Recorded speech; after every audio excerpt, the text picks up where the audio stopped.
kailangan ko pa kasi isulat yung mga sagot bago ko siya masabi sa inyo. So hindi ko kaya magsulat ng sobrang dami sa isang gabi. So kahapon, nasagot natin yung NSC. And then of course may response ang NSC. Mamaya na lang natin bigyan ng kahapon nasagot natin ng NNC, may response sila. So mamaya lang natin bigyan ng reply yung sa kanila. Sundin na muna natin yung statement ni ES and yung statement ng PSC. Okay. And then of course, you want to know updates about the 2 patients upstairs. So unahin na muna natin yung mga pasyente. Si Attorney Lopez,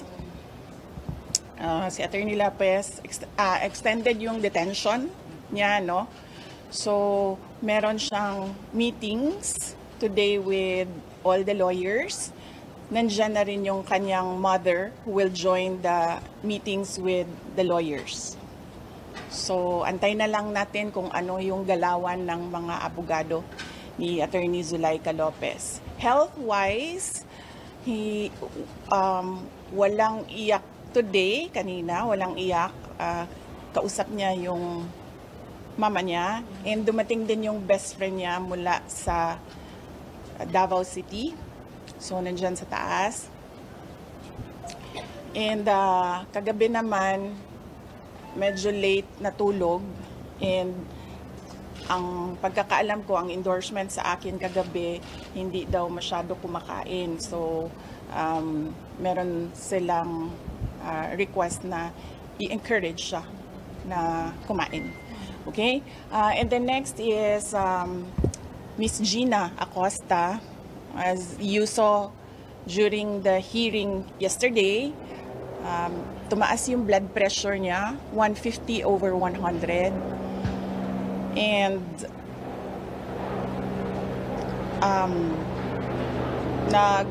nawalan siya ng consciousness. Tapos, pagdating niya daw dito sa ER, she was unresponsive. Yung parang ginaganon dito ba, hindi ko alam kung ano yun, ginaganon dito. She was unresponsive.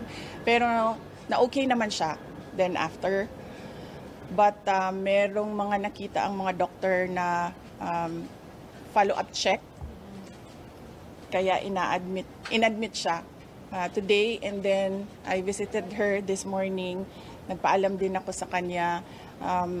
Ano pa siya, day 1 pa siya sa trauma niya. So, hindi pa masyadong maayos kausap.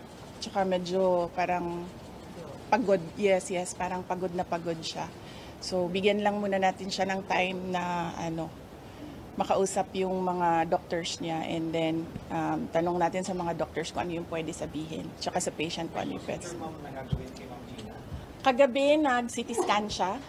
Kasi they wanted to rule out a stroke. So, hindi ko rin alam kung anong results. Hindi ko nakita.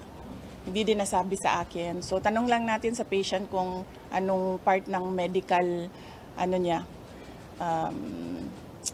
information niya ang pwede niyang, gusto niyang i-share.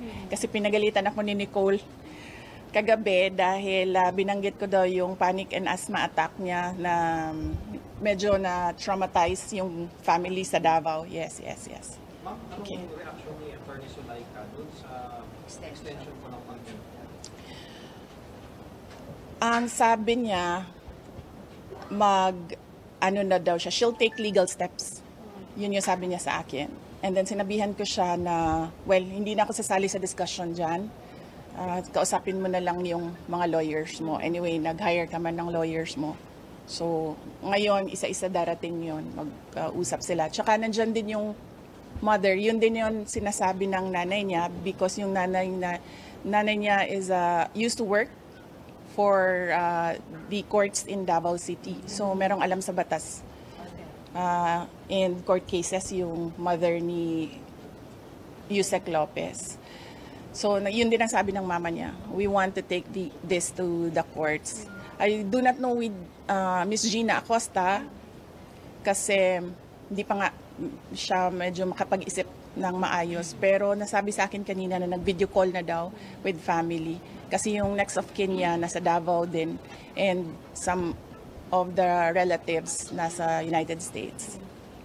Okay? Ma'am, yung next agenda sa PSC. Ma'am, the PSC has doubled the security for the President, First Lady, and for the First Family. Okay, sige. Unahin ko muna yung... Nauna kasi yung statement ni ES eh. Tapos lumabas yung sa PSC, no? So, unahin ko muna yung kay ES. Meron naman na kayong copy nung kay ES. Ito na lang yung sagot. Nirelease na namin ang written nito. Basahin ko lang.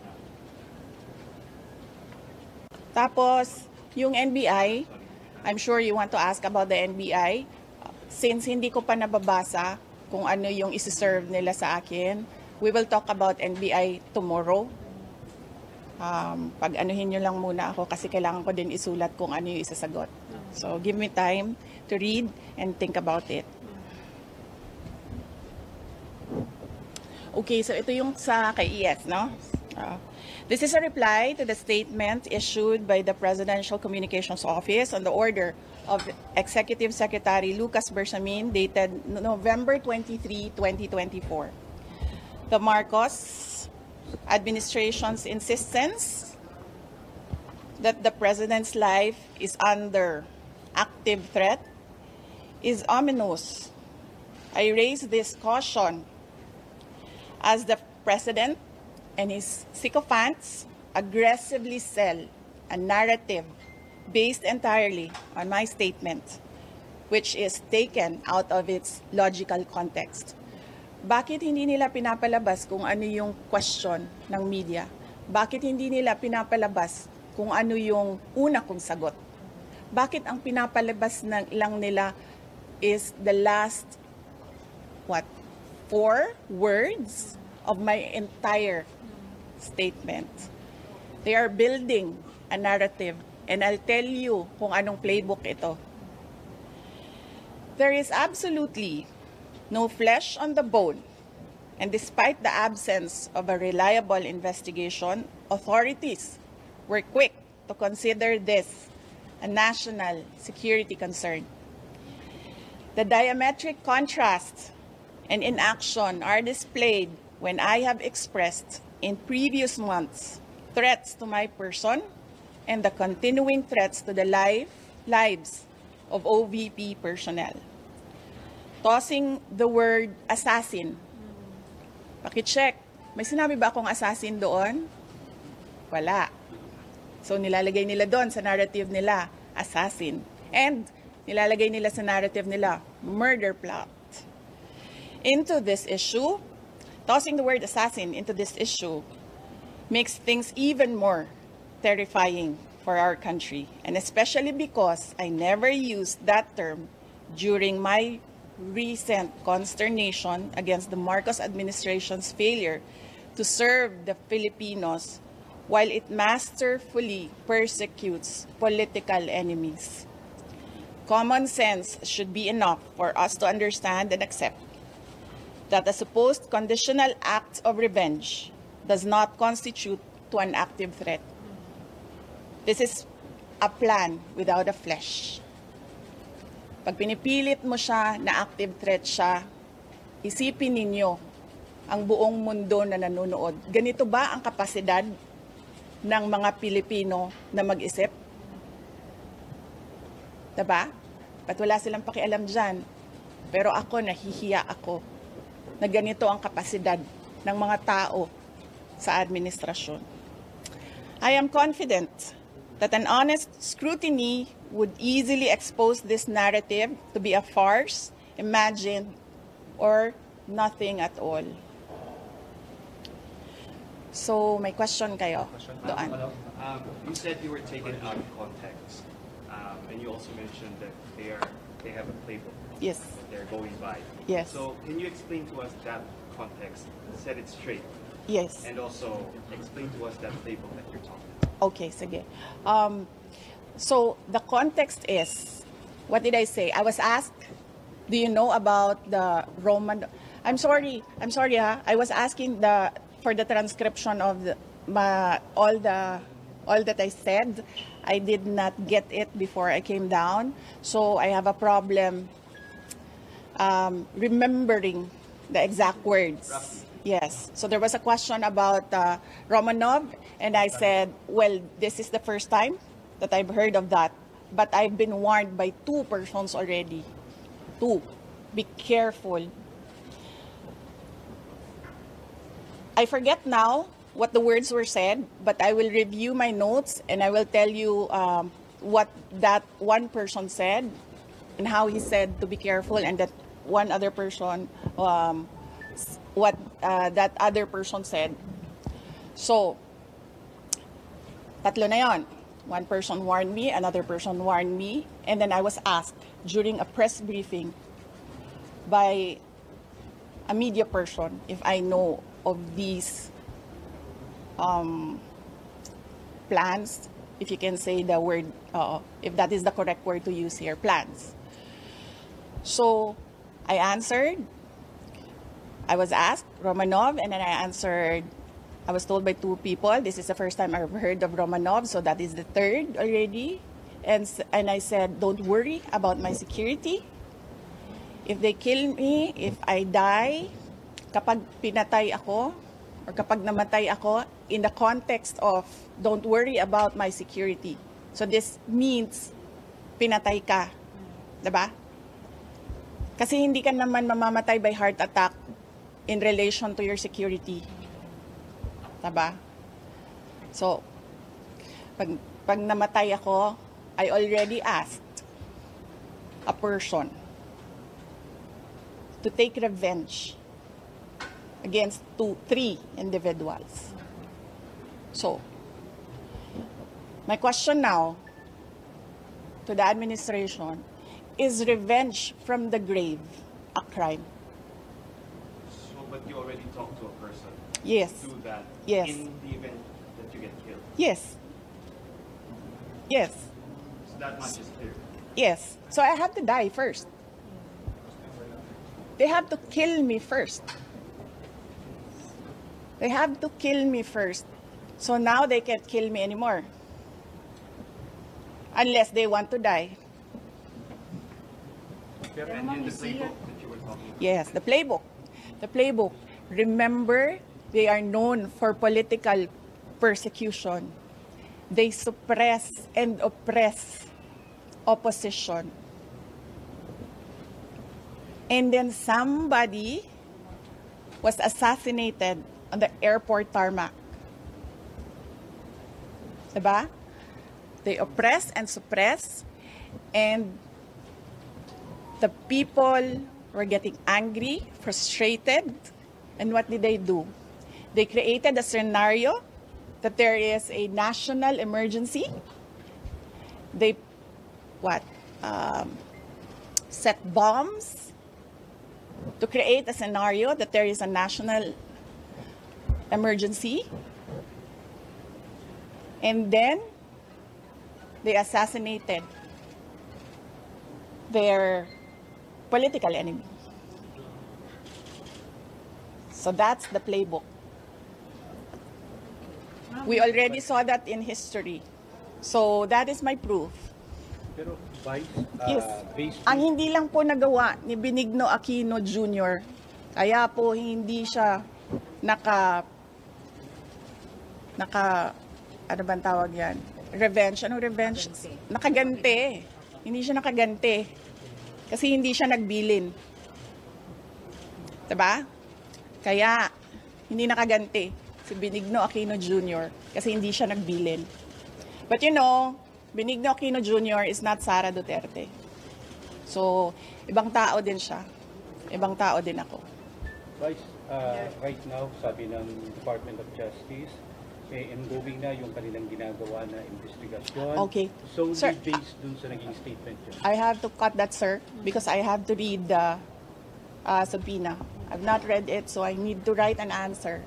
So, ma'am, you've not read the subpoena, but just to confirm, you are gonna, when the subpoena is served and you've read it, you are Yes. gonna go to the NBI and you're gonna face the NBI. I cannot answer that because I've not read what the content of the subpoena is. So, ma'am? I do not know. So we'll stop about the subpoena, no? Let's stop talking about DOJ and subpoena and let's allow me to read through it and then think and then write an answer and then we'll talk. Ma'am, let's go back to the threat. Sabi ni Badoy, sabi ni Badoy, ma'am, meron daw kayong assassination attempt. There's assassination attempt against you before your birthday. Can you clarify this? Had there been really assassination attempt before your birthday daw po ito, ma'am? I have not talked to Lorraine Badoy, no? So let me just talk to her and ask her, no, kung ano yung information niya. But we are actually preparing right now a list of proof that they are, ano ba ito? The whole of government is going after one person, and that's me. But kung gusto nyo, basahin ko yung PSC, mas ano yon, mas merong, I discussed one threat. So, Ano yun, ma'am? you wanna do that? You wanna do PSC? Okay, sige, let's do PSC. But maraming salamat sa pagbabantay ninyo kay Yusek Lopez and kay Gina Acosta.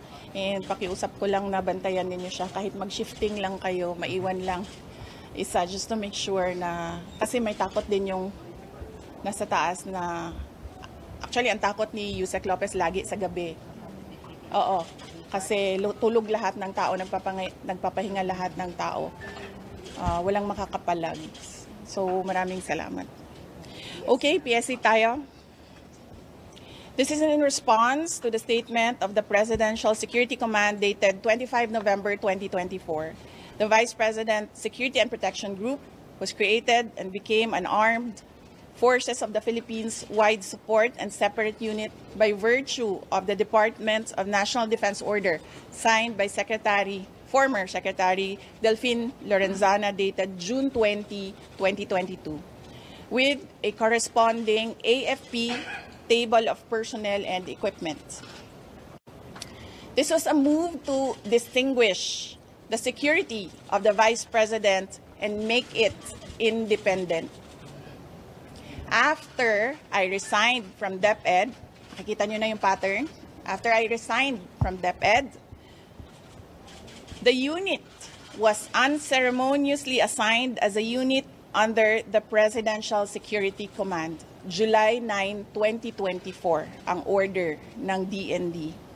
Therefore, the security of the Vice President is now under the control of the PSC and as a consequence is influenced by the decisions of the Office of the President.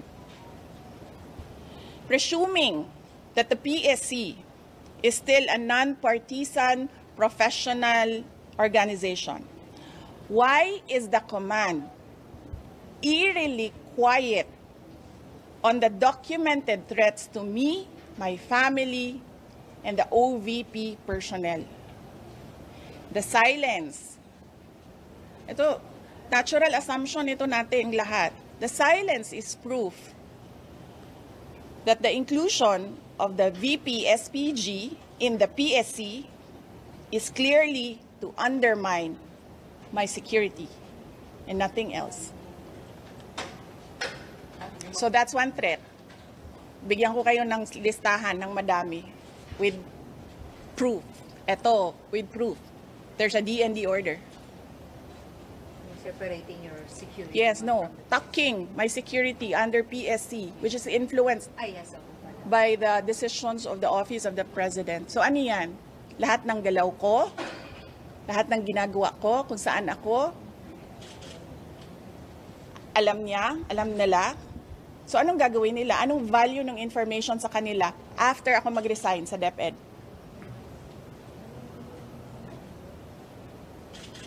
Before, when I was with DepEd and working to help the administration, wala namang ganun eh. Diba? Tapos pag mag-resign ka, ganito ang gagawin sa security mo, imo-monitor ka. Oh, that's one threat. So, coming up with a list of threats, pero we'll take that up baka next week na. Kasi tao lang po. Hindi kaya magsulat ng kayo, mga gagaling kayo, mabilis kayo magsulat. Ako, kailangan ko... Are you afraid, are you saying that there's a threat for you to get killed by the administration? Well, that is a possibility. You see what they're doing right now? That is an example. They are undermining my security. That is just from the PSC. Hindi ko pa dinidiscuss ang galing sa PNP. Diba? Ma'am, you intend to Ma'am, fire? yung nagsabi sa'yo ng dalawang tao, anong klaseng threat naman yung sinabi sa'yo, yung hinarn sa'yo? Hindi ko, mahirap kasi mag-browse ngayon. Hindi ko maalala yung words na ginamit. Oo. Ma'am, with this, I don't trust my memory. Pero in what manner ba? Assassination plot ba yan? Paano ba yun? Hindi, iba yung words na no assassination plot. But the general message is threat to life.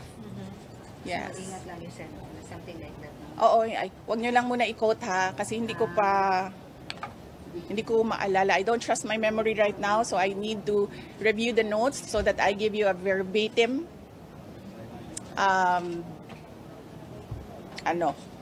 record of what was said by the two individuals. Ma'am, with this, do you also intend to double your security also like the PSC? Like what they're doing now to the first family of the president? Hindi ko na ini-expect yan, ma'am, sa PSC. And hindi ko rin tatanggapin, ma'am, at this point, kung magdadagdag sila ng mga tao dito. Kasi hindi na natin alam kung non-partisan ba yung Well, not necessarily idadagdag nila. Not necessarily coming from PSC, ma'am. No, I don't trust anyone right now. So yes. Even your security? Even if PSC acts on what I said, no, I will not accept it anymore. That is what I did with PNP. Hindi na. Kasi hindi na natin alam eh. Baka igagawin pa yan nilang rason na maglagay ng mga tao dyan na nagtatrabaho para sa kanila. So, Okay, last two questions.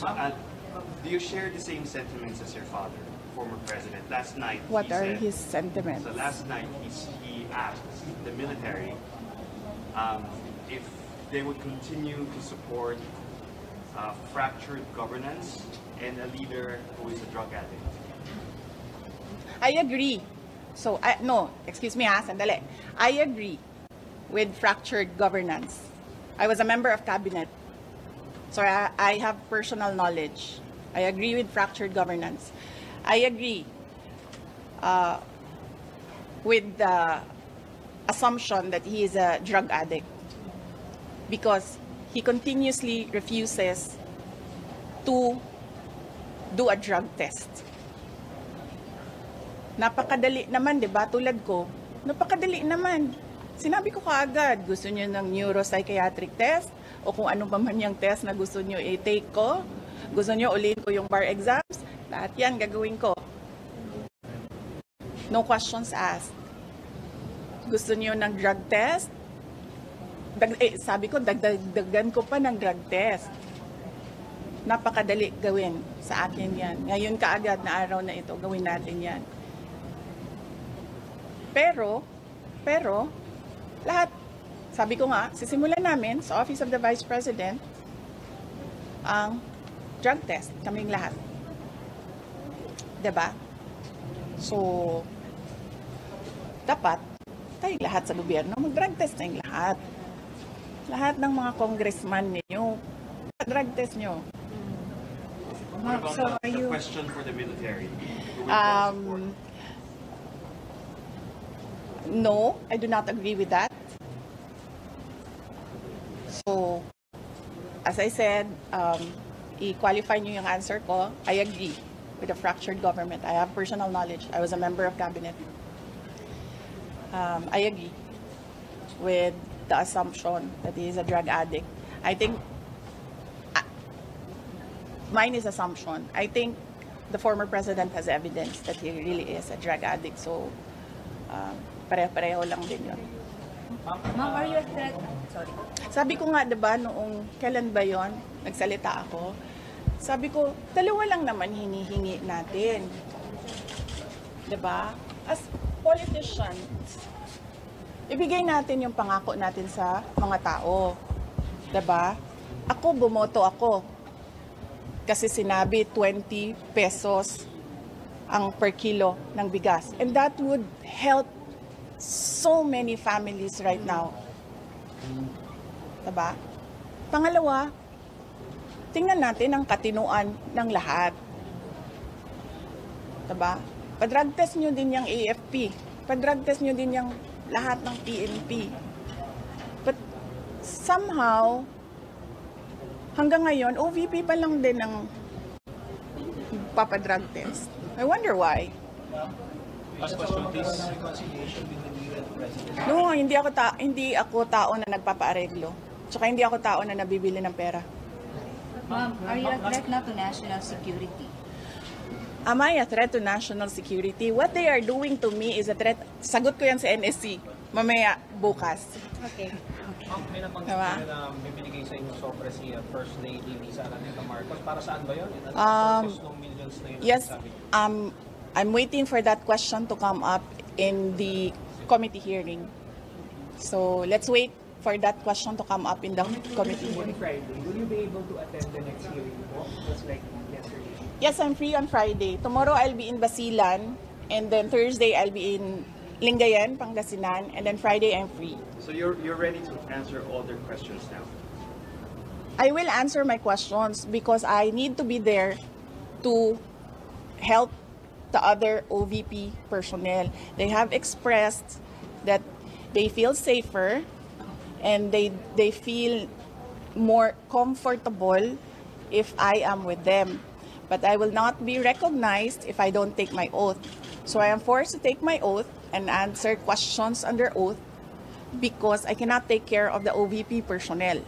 But for example, to explain how 125 million pesos were spent within a matter of 11 days, or they have questions about acknowledgement receipts, will you explain all those or answer all those questions? Isn't it that they've been asking those questions from the resource persons, from COA, from the OVP personnel? So why will I answer again? I already answered when we sent our answers to the Commission on Audit. It was clear there. In fact, ayoko naman kasi mag-discuss ng CFBA, but in fact, the 125 confidential funds had a notice of disallowance, but not the entire amount. Let's make that clear. Not the entire amount of the 125 million was disallowed by the Commission on Audit. Meaning, all the rest of the funds, I do not have the number right now. I think it's approximately 70 million that was disallowed. But that is subject to appeal because gusto ko ba sabihin ito sa inyo? Dahil during the discussion, I was telling the lawyer to submit a document. But the lawyer said, no, you know, when lawyers are discussing and they have their own positions, it's really a difficult meeting to do. I said to submit, and then the other lawyer said, do not submit. Eh di lumabas yung disallowance, and then sinabihan ko yung lawyer, sabi ko, tingnan mo, lumabas yung disallowance. Sabi ko, sa appeal, ilabas mo yung document. Ma'am, si Colonel Chica and Colonel Nolasco na nabanggit po naman. Wait lang so tapusin ko lang. And then, so cleared na yon. The first, second, and third quarters, undergoing audit. Merong AOM na sinasagot namin ngayon. Okay? For DepEd, the first and second quarters, may credit notice na yon. Ibig sabihin, cleared na ang buong pera. Diba? Ewan ko lang kung sinasabi ito ng mga congressman. Of course, hindi nila sinasabi, diba? Because they want to present their own narrative. Tapos na yon. The money in DepEd, first and second quarter, cleared with credit notice. The ongoing audit is on the third quarter only. And it's ongoing. So you cannot question an ongoing audit. And you cannot audit the funds of any government office because that is the exclusive domain of the Commission on Audit. Bakit nag-audit ang ating mga congressman? Dapat sila gumagawa ng batas. Nakikita nyo? Sinasabi na nila ngayon, in the proper time, we will legislate. Kasi sinasabi namin where is the proposed legislation? Hinahanap namin. So ngayon, dinadagdag na nila yon. Madali lang naman siya Pakinggan nyo lang, basahin nyo lang lahat ng mga nangyayari. Madali lang maintindihan kung anong ginagawa nila. Okay? Last question, please. Last question. Humarap na si Colonel Velasco and Colonel Chica, mas maiintindihan na ba ng publiko at ng Kongreso itong paggastos po ng confidential funds? Really, I still cannot be divulged. Sinasabi ko pa rin yan. They cannot be divulged in public. It will compromise lives and security of personnel who are cooperating or who are nandoon sa kabila na asset. You cannot do that. That is why it is called confidential funds. Last question, can we just get your reaction dun sa comment po ng ilang congressmen na parang nagkakasakit daw po yung mga staff pag humaharap sa pagdinig? Oo, kasi tineterrorize nila. Of course, magkakasakit talaga ang tao na hinaharas mo, tineterrorize mo. Ako lang naman ang hindi nagkakasakit dahil politiko ako. You can terrorize me and harass me all you want. It does not matter to me. Pero these are ordinary Office of the Vice President employees. They are not politicians. They are ordinary citizens. So, pag hinaras mo yan, terrorize mo yan, ganyan talaga mangyayari. Sinasabihan ko yung doktor kagabi, Doc, i-clear nyo yan na mag-attend ulit. Kung sa susunod, diretsong stroke na yan. Ngayon, swerte tayo, hindi na stroke, hindi na heart attack. But the family has a history of heart attack. Lahat ng kanyang ang parents and I think some relatives, heart attack lahat ang ikinamatay. So, ano ba? Papaupuin pa ba natin doon? Tapos antayin natin, na heart attack. Kay Ma'am Gina Siya ito. Costa. Yes. Diba? Or So, last time. yes. So, yes, Mr. Bilyonaryo, pahingi ng pera. Last time, critics din, they're saying, Yes. of course you've already said that you're here almost 24/7 because you're concerned about your staff. Yes. Some of your critics say you're here 24/7 because you're afraid that they might say something, they might divulge something that might incriminate you. They are attending Yusek Lopez attended the hearing. They can ask her questions there. I was not there when Yusek Lopez attended the hearing, so I was not there to influence her and tell her what to answer. If you saw me yesterday, I was not looking at Gina Acosta. I was studying. I was reading laws. I was studying the rules of the... Para na akong congressman ngayon, tanong niyo ako kung anong rules nila. I was studying the rules of the House of Representatives. I was not looking at her. Pinapabayaan ko siya sumagot. Siguro umiiling-iling ako paminsan-minsan dahil I feel na hindi dapat dinadivulge sa public yung ibang mga sinasabi na ng kasama ko, pero wala akong magawa. Wala akong magawa. Kasi ayaw namin na ma-detain sila. So, sumasagot talaga sila. Si Edward Fajardo, not once did I coach him. Pero si Gina, I helped her with the term detail. Kasi she was trying to remember kung anong tawag nung isang tao na galing sa isang opisina na nililipat sa isang opisina, and that is called detail. So I told her detail, and she said details. Yung money, yung CF is from SDO, dumidiretso daw sa mga security officer. Yun talaga mamang nature ba ng confidential funds? Yes, there is an SDO, and there is a security officer, and there is a head of agency. So, ako yung head of agency, may SDO kami, may security officer kami. Ganun.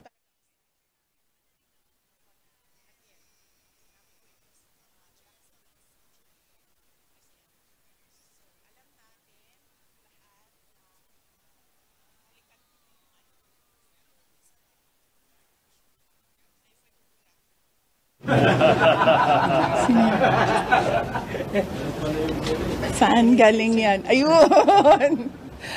Okay, saan? Saan ako? Okay. Alam nyo, diba, meron kayong mga naririnig ng akusasyon ng nakawan dito sa ating gobyerno. Corruption in government. Naririnig nyo ba na millions ang ninanakaw? Hindi, diba? Ang naririnig nyo, billions ang ninanakaw sa budget natin. Alam nyo bakit 150 million lang yon? Kasi kinompute yun kung buwan-buwan ano ang gagawin at ano ang i-implement. Napakaliit na amount ang 150 million. So bakit kami magnanakaw ng 150 million? Ang nakawan sa gobyerno, billion-billion. Ginamit yun sa trabaho. Bakit 125 plus 500 lang yung sa Office of the Vice President? Kasi kinompute yun. Buwan-buwan. Ang problem sa 125, binigay siya sa amin December na. And the requirement in government offices, you have to utilize money before December 31, before the end of the year. So ang ginawa, lahat ng preps, in-implement. Saba? And as I said, government offices disburse millions, billions in a day. Sa DepEd, nagdi-disperse kami. Nagdi-disperse. Pumipirma kami ng cheque. Multi-million. Kung itotal mo ang mga checks araw-araw na nalalabas sa DepEd, billions. Nagbabayad kami, nagbabayad. So, bakit nila kine-question yung pagbabayad ng millions in a day? And that is, part of work of government offices to disperse money every day and pay obligations. Ginamit yun sa trabaho. Pinipilit lang talaga. Dalawa na ang maro ko, si Marisol at si JC. Tama na. Anong oras na? Kung ako lang Kasi alauna na, and I have to be back tonight. Ayaw nila ng gabi. Na ano sila sa gabi. Yes. But tomorrow, balikan ako Basilan. I leave in the early morning. Yes, leave early morning. And then, balik ako sa gabi. May flights naman. Nandiyan mama niya, tsaka nandiyan yung lawyers niya, and ayoko makipag-usap sa mga abogado kasi lahat ng mga abogado, pag nag-uusap-usap sila, magaling lahat ba? Diba? Lahat sila, ako yung magaling. So, parang ayoko sumali sa legal discussion. Ma'am, gano'ng kahabang listahan ng mga threats sa inyo? Or sit down daw, sabi ni JC. Bye! Ako nagtatanong sila. Ma'am, may papaalam kami. Ma'am, can we stay here? Kasi binagkosi kami sa araw. Kasi doon talaga kami. Pwede dito. Hindi ko lang kami sagot. Pero kung ako masusunod, dito sila. Yes, ma'am. Ma'am, yung sunblock niya, ubos na. Wala kaming sunblock. Ikaw iyan na. Siya meron, si Julio. Yung kasi all the time, the cameras are really there para just in case na yung Okay. So, sandali lang. Wait lang. Pag-alam muna natin. Ang reason nila is nakakaabala kayo sa business. Nataas. Okay na po ba? Sige. So, kung wala na.